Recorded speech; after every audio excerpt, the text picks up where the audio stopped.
Magandang buhay po sa lahat. So, katatapos ko lang magturo ng values education. Ang lesson po ngayon is all about the critical thinking o critical thinking skills. O sa Tagalog, ang paggamit ng mapanuring pag-iisip. So, yun nga, kailangan daw natin gumamit ng critical thinking skills. Hindi pwede na lahat ng first-hand information na matatanggap natin ay kailangan papaniwalaan kaagad. Dapat tingnan natin kung tama ba ito o mali, kung mabuti ba ito o masama. So, hindi ka agad na kapag nakatanggap ng first-hand information o ng mga salita galing sa isang tao, hindi ka agad na maniniwala tayo at magtitiwala tayo. Ano daw ang dapat? Dapat suriin natin yung yung facts o yung data, tingnan natin kung facts ba ito, oo o hindi. Pangalawa, yung tao nagsalita nito, meron ba siyang credibility or reliable ba siya para magsalita ng mga ganong klaseng impormasyon.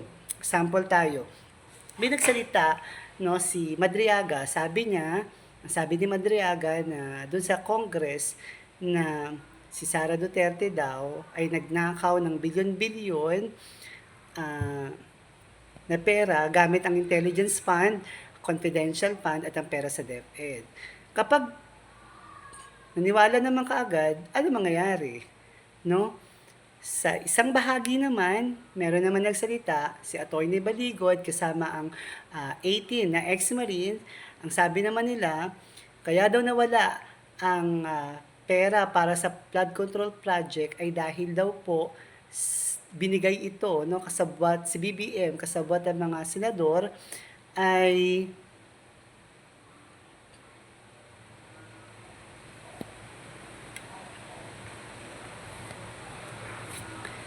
kasabwat si BBM, binigay daw sa mga senador yung mali-maleta gamit si Romualdez. So, kailangan ba kaagad maniwala? Siyempre, ang sagot, hindi. Kapag may sinabi yung isang tao, tingnan natin kung ano yung sinabi ba niya. Tama ba o mali? Mabuti ba ito o tama? Pagkatapos, tingnan natin yung nagsalita. Reliable ba siya? Credible ba siya? Kasi kapag naniwala tayo kaagad, nagiging one-sided tayo.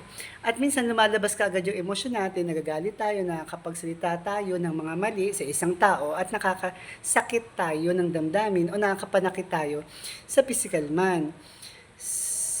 Sa pagdidesisyon sa buhay, dapat rin natin i-apply itong tinatawag na critical thinking skills.